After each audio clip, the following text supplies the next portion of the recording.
Our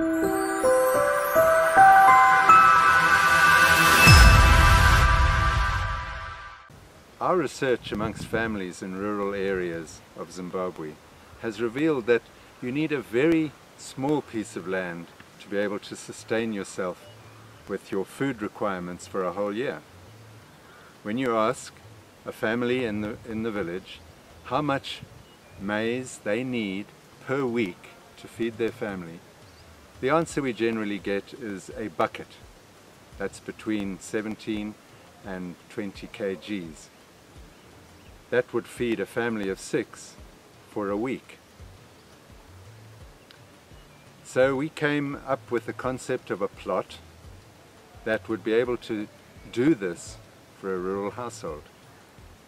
We realized that a bucket of maize can be filled with 56 decent size maize cobs. In other words, for a week supply of maize for your family, you need 56 plants. So this is how the Pfumvudza plot was developed.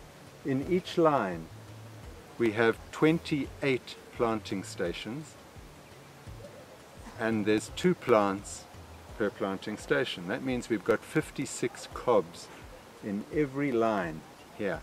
That means that line is only 16 meters long to get our 56 cobs, which provides enough food for 1 week. Right, so now we need food for a whole year. So our plot extends down that way. It is now 39 meters long, but that has got 52 lines in it at 75 centimeters apart.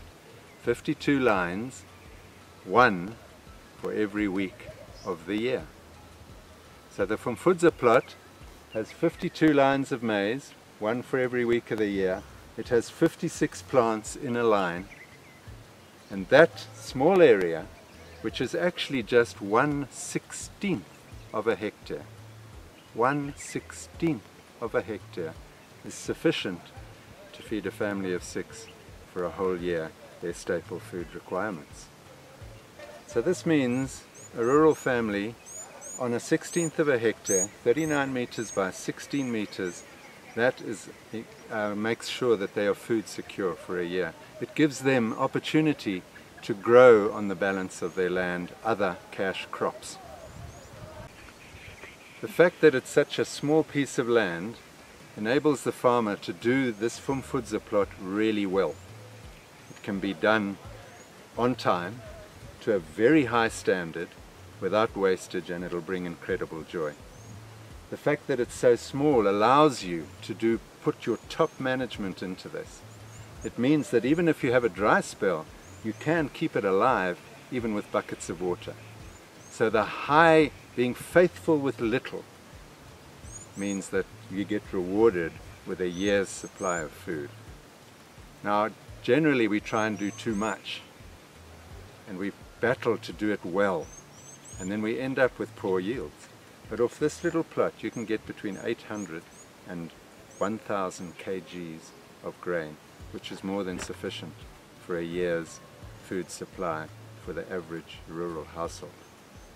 So the Pfumvudza plot, 39 meters by 16 meters, 1/16 of a hectare, is sufficient to feed your family.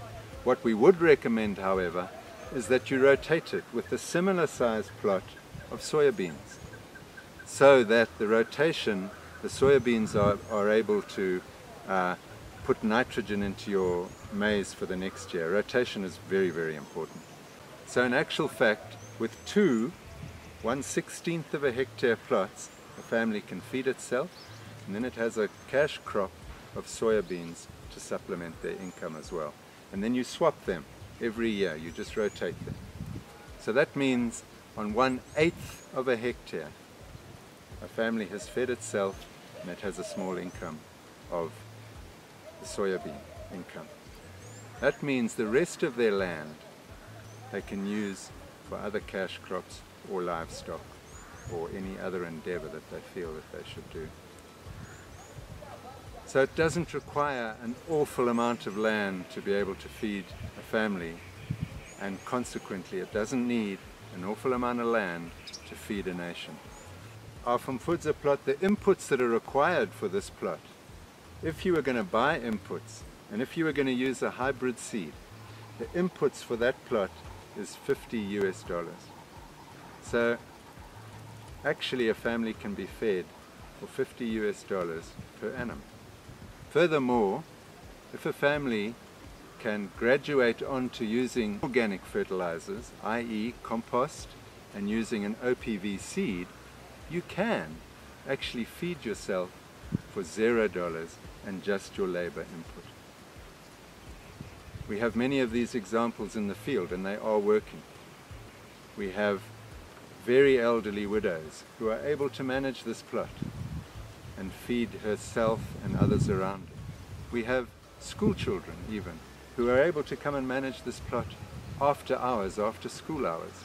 It doesn't require a lot of labor because it's so small, and it can be done at a very, very high standard. And those high standards translate into decent yields, which means you do have enough grain to feed yourself and your family.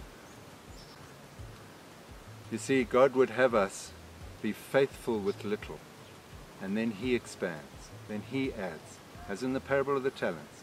If we are faithful with the first resource God gives us, which is our little plot of land, He will then add. If we are unfaithful, however, He takes away. So we need to be faithful with whatever plot of land we have, and we are able then to feed our families, but this can extrapolate into a huge revelation to feed an entire nation. Please come and find out more about our Pfumvudza plot. We do hold free trainings on this coming up to the rainy season, but it's an amazing way of being able to feed your family and feed a nation on very small pieces of land. Contact us if you have any thoughts or would like to come and see it for yourself. We're always open and we'd love to share this technology with you.